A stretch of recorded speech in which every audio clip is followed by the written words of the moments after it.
Chapter 17. The centipede was huge and so very fast. The creature's razor-sharp arms opened wide, and Glissa closed her eyes, not wanting to watch them as they tore into her flesh. Metal screeched.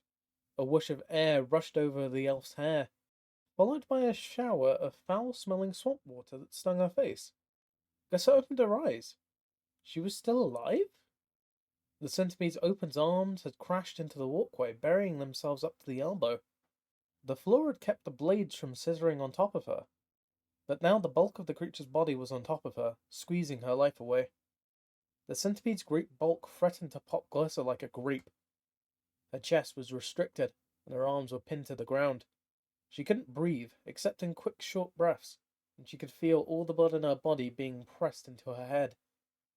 The giant bug twisted and pulled, shaking the platform as it did. Metal complained, and its arms lifted a few centimeters. Relief flooded through the elf's body. She took in a deeper breath, and the pressure in her head subsided. Then that relief gave way to the reality of her situation. The centipede was struggling. It was only a matter of time before the blades were free, and then they would close, catching her in between. Taking stock, she looked for a way out. To her left, 100 killing blades waited for her, barring her escape. To her right, more of the same. She tried to lift her sword, but it was too long, and she couldn't get it into a useful position.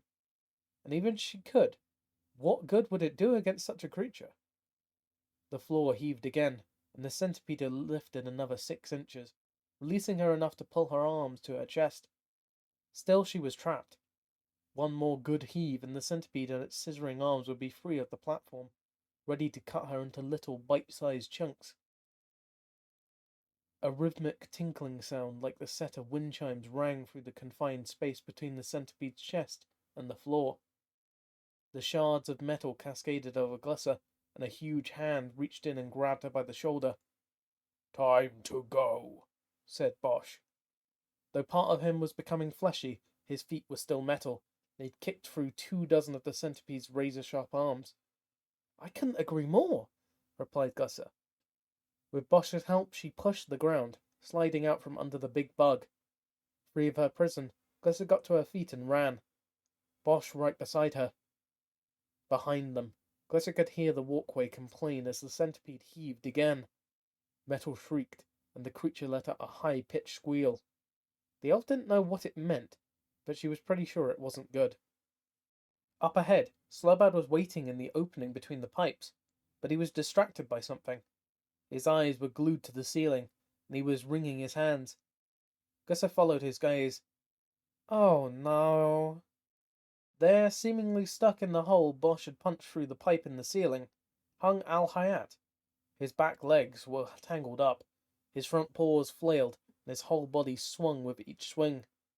The wolf lifted his head to bite at something near his tangled back feet.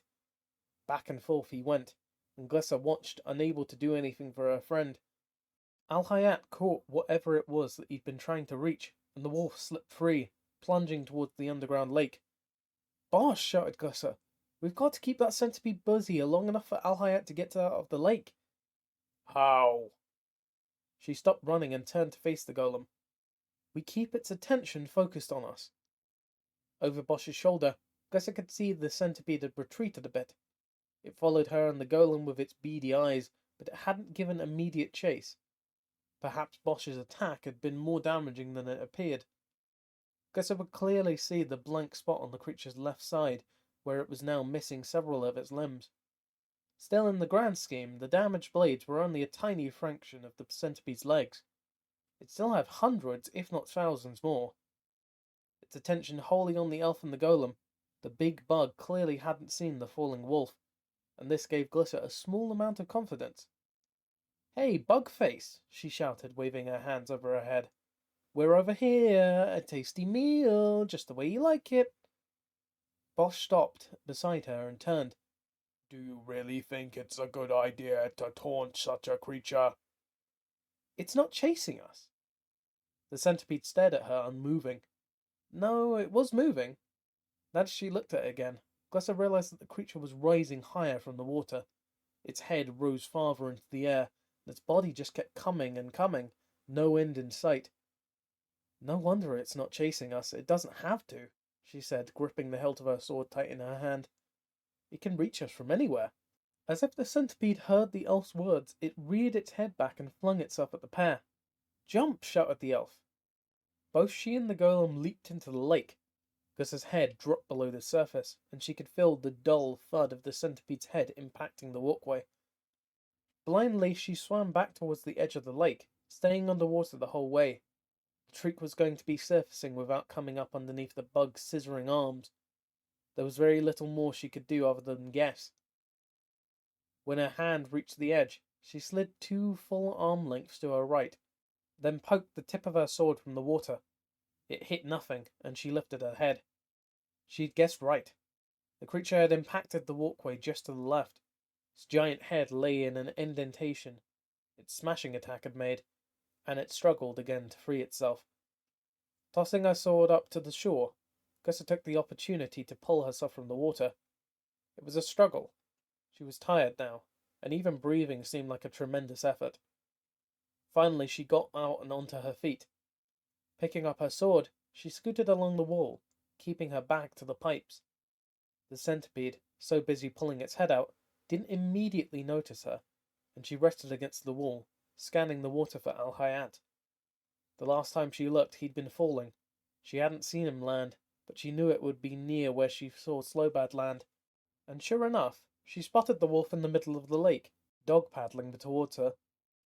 At least he was headed in the right direction, she thought. She turned her attention back to the centipede. The creature had lifted its head again and was scanning the walkway. It hadn't spotted her yet, but it would. Both she and Bosh needed to... Where was Bosh? Glissa scanned the walkway and the edge of the lake. He was nowhere. She'd lost them when they jumped into the lake. She was pretty sure that they made it out from under the centipede. His flattened body wasn't smashed to the bottom of the indentation the big bug had left with its last slam. Where could he be? Just then, the bodies began to rain from the sky, falling from the holes in the pipes. 4 human-shaped creatures flailed. Each of them was covered in the same oily sludge that Glissa was. They plummeted towards the lake, right in front of the centipede. This time the big bug saw the fallen creatures and it turned to watch them fall. As it spun its head, Glissa caught a glimpse of something shiny on its back. Her jaw dropped. Bosh? The iron golem hadn't jumped into the water. He had jumped onto the centipede's back, and were now climbing towards the creature's head. Slowbad was suddenly at her side. Crazy golem gonna get killed, huh? Let's hope not. Halfway to the lake, the falling figures slowed their descent and began to float in midair. It's Browena! Shouted Slowbad, jumping up and down and pointing. Glissa looked up to where the goblin was pointing. Sure enough, though her face was covered in slime, it was clearly Browena. Even from here, the elf could see that the human wizard was chanting something, and she hoped it was a spell that would destroy or immobilize the centipede. The bug watched the flying humans, its scissoring arms opening and closing in anticipation. It reared back and lunged. Glissa cringed and Slowbad squeezed her leg. The flying wizards all darted away, avoiding the creature's bladed arms, but the rush of air from the centipede's attack knocked the whole group of them sideways, in twisting gulf streams. To Glissa they looked like a swarm of flies being swatted by a giant. The swamp creature, its head bent, its body curled over like a question mark, tried to steady itself. Bosh held onto its back for dear life, pressing his face against the centipede's metallic hide and squeezing with all of his might. The bug straightened itself and scanned the room. Bosh took advantage of the momentary lull, climbing higher up to reach the back of its head. Grabbing hold of the centipede's wavering antennae with both hands, the iron golem pushed away from the bug's body with his powerful legs. He swung out first, then back, gaining momentum as he came, and kicked the creature with his right foot. A loud clang rocketed through the chamber, echoing off the walls and ringing off pipes. The centipede whipped its head from side to side, and Bosh flailed around, still holding tight to the creature's antennae. Next to the flailing beast, the huge iron golem looked like a child's toy, hanging on for dear life. His body was flung this way and that, his limbs flapped wildly, and the only evidence that he wasn't already dead from the thrashing was the fact that he clung to the centipede. Each time the bug twisted in a different direction, Bosch's body struck its hide, clanging like a tolling bell. The swamp beast continued to flop, showing no signs of slowing, and the rest of its body got into the act. The length still under the dark waters thrashed, turning the thick underground lake into frothing mess. Swamp water flooded up onto the walkway, washing against walls and splashing up onto the already wet companions. Brenna and her wizards steered as far away as they could from the angered beast, coming down onto the pathway beside Glissa and Slowbad, not far from the tunnel leading from this room.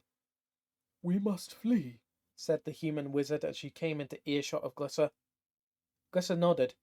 "Not without Bosh." Brenna put her hand onto the elf's shoulder. "What he does as a gift. Don't let his bravery be lost." She guided Glissa towards the tunnel. The human wizards filed into the passage. One scouted down a ways, disappearing from view. Glissa reluctantly let herself be pulled towards the opening, glancing up at Bosh with every step. The golem remained, stubbornly attached to the thrashing centipede. Glissa glanced down. Slowbad clung to her thigh. With every step she took, he took too, and now the goblin looked up into her eyes. They were sad, scared.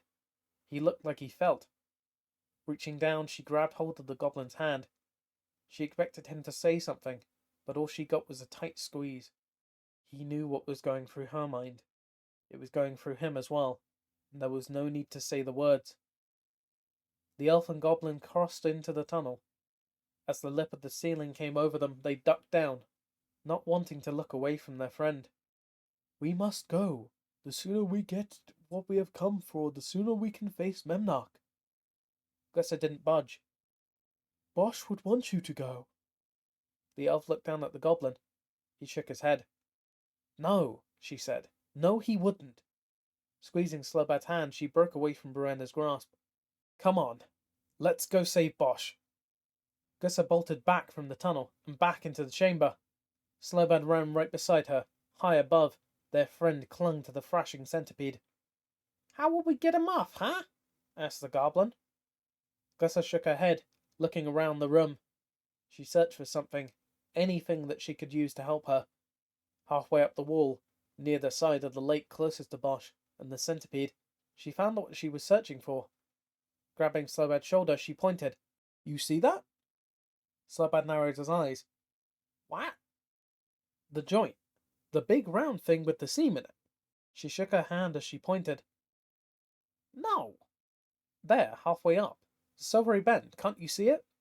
She got down on her knees so that she was closer to his level and pointed with both hands. Realization blossomed on Slowbad's face. Yes, Slowbad see now." Glissa smiled.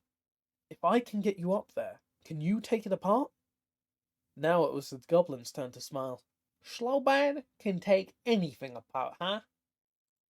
She grabbed him by the cheek and kissed his little face.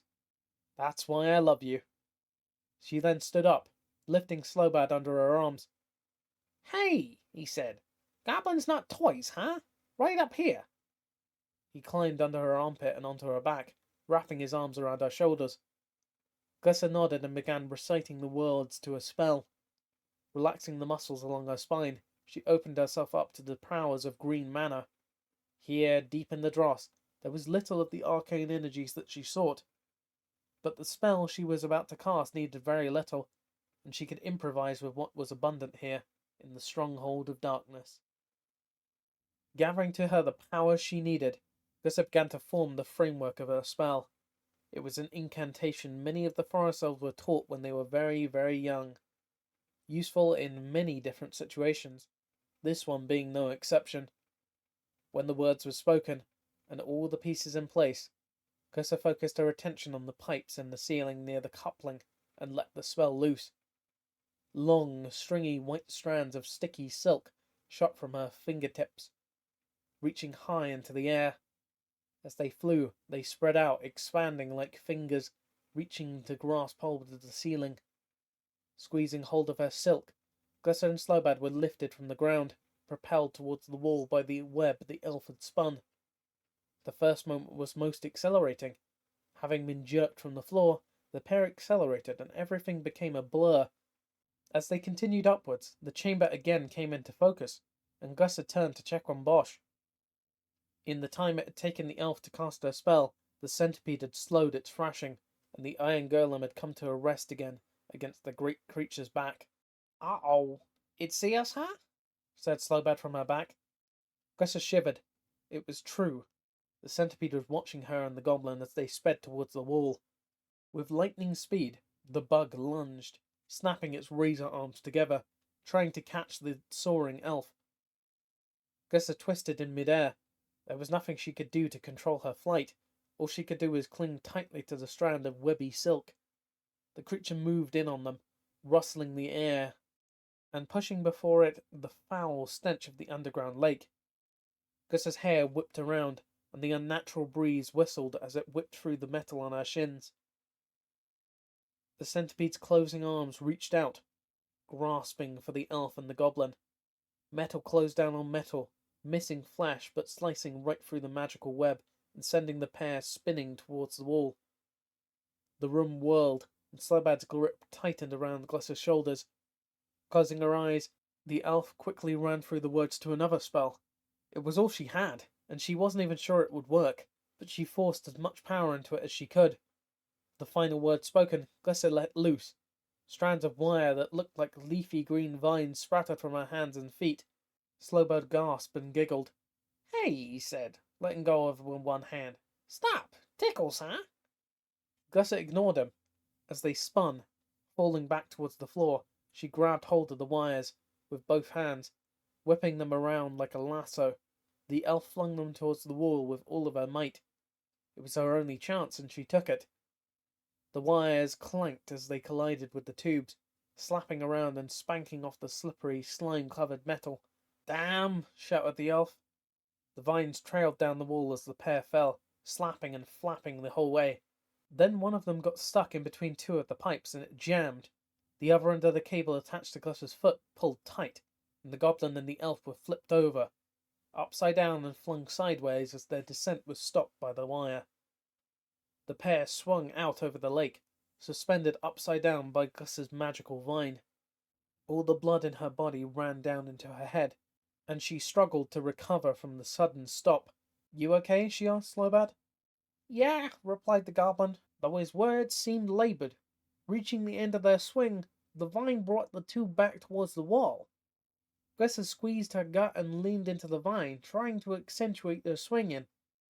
Centipede loomed up large behind her, getting ready to strike again. "Slowbud," she shouted, "can you grab hold of my hand?" Reaching back over to the upended shoulders, she spread her palms out for the goblin. Without a word, the goblin grabbed hold. Immediately his body flipped over, righting itself. The force of the shifting bodies changed the course of their swinging, and the vine gave way. Glissa gasped as they fell again. A loud creak filled the chamber, and the descent was stopped once again. Only a few inches below, where they had been, the vine caught again. Suspended here, arms outstretched, looking up into the eyes of the upside-down elf, the goblin said, "Now what, crazy elf?" "Now I'm going to toss you onto that pipe coupling." Slowbad's eyebrows lifted. "What?" "We're going to swing as hard as we can, and then I'm going to toss you up towards the coupling." "Why?" "So you can take it apart." "What are you, huh?" Glissa smiled at him, her head still filling with blood. "I'm just going to hang out." The pair swung away, reaching the apex of their arc. Slowing, then coming back down and gaining speed, they were headed back towards the coupling. "This is our best chance. It's now or never." Slowbad looked up and nodded. From the corner of her eye, Glissa could see the centipede ready to strike again. Its head curled back, its eyes pointed at her and Slowbad. "Here we go," she shouted, and then swung her arms with everything she had. At the top of her arc, as close as they would come to the coupling, Glissa let go of the goblin. As soon as she did, the vine complained once again. Then it snapped, and she fell head first toward the ground. As she dropped, she watched Slowbad soar through the air. He looked as if he were hanging on by an invisible hook, weightless and unconcerned about being 10 times his height from the floor. The centipede's head filled her vision. It came down, and the rest of the world rushed up to greet her. She could hear the scissoring sound of the bug's arms closing and opening again. She hit something hard, and everything went black. At the other side of the lake, the new predator emerged. Unseen but all-seeing, it stalked from between the pipes, scanning the room with its hawk-like eyes, set deep above a bird-like beak. The four-legged creature stayed concealed within the shadows. It would watch and wait. The mere had all the time in the world. Slowbad was weightless. One minute he was swinging from a vine like a monkey, the next he was being hurled through the air. The falling part he didn't so much like, but the moment just before he fell, the point at which he wasn't travelling up or down, but was just kind of stuck in mid-air, that he kind of liked. Now he was falling again. Glissa had done her best to throw him towards the coupling. He hadn't made it, and was starting to fall back down. Slowbad felt his stomach rise as he began to pick up speed. He definitely didn't like this part, and he reached out, reactions taking over for reason. His fingers closed around nothing but air, and the goblin continued to fall. Then something solid hit his leg, and he lunged for it. Nimble hands caught the edge of a broken magical vine, and Slowbad crashed into the pipes. His heart raced, and terror flooded through his veins. Looking down, he saw Glissa falling, then saw the centipede dive after her, Bosh clinging to its back. Glissa hit the water, and the swamp creature plunged its head under, leaving the room eerily quiet. Slowbad clung to the wall, listening to himself breathe, trying to piece together what had just happened to him. The sound of bubbling water interrupted his thoughts. The surface of the underground lake exploded upwards, and the centipede's head shot into the sky. This time, though, Bosh wasn't attached. Great, thought the goblin. Bosh and Glissa are gone, and Slowbad is the one stuck up here to fight with an angry centipede, huh? Before the creature could get his bearings, Slowbad decided to climb, grabbing hold of the smallest pipe he could find. Hugging it as if it were Glissa's back, the goblin shimmied up towards the coupling. The going was tough, but Slowbad was a good climber, and he managed to make progress. The coupling, however, was a different pipe, and eventually he'd have to find a way to cross from where he was going. Now that he thought about it, he didn't know why he was going there. Glissa had wanted them to take it apart, but it was when Bosh was on the creature's back. But even when the golem had been attached to the bug, Slowbad didn't know what good taking apart the connective coupling was going to do. He'd almost reached the connection when he heard a loud chittering sound. Turning around, he looked into the beady eyes of the giant centipede. Slowbad swallowed. "A nice bug, huh?" The swamp monster reared and lunged at the goblin. Slowbad barely had time to scamper onto the neighbouring pipe before the creature's head impacted the coupling. A dull gong, followed by a high-pitched hissing sound, rolled through the chamber. A flood of filth shot out, blinding the centipede and forcing it back. The creature's attack had punctured the coupling, and all the swamp fluid stored in the pipe was released in one large shot. "Oh," said Slowbad. "Now Slowbad understand, crazy elf." Below, he could see that Glissa and Bosh had surfaced and were getting out of the lake. Brenna stood below him, waving her hands. "What?" he yelled. Brenna cupped her hands to her mouth. "Jump!" "Oh!" Slowbad shrugged and leaped into the air.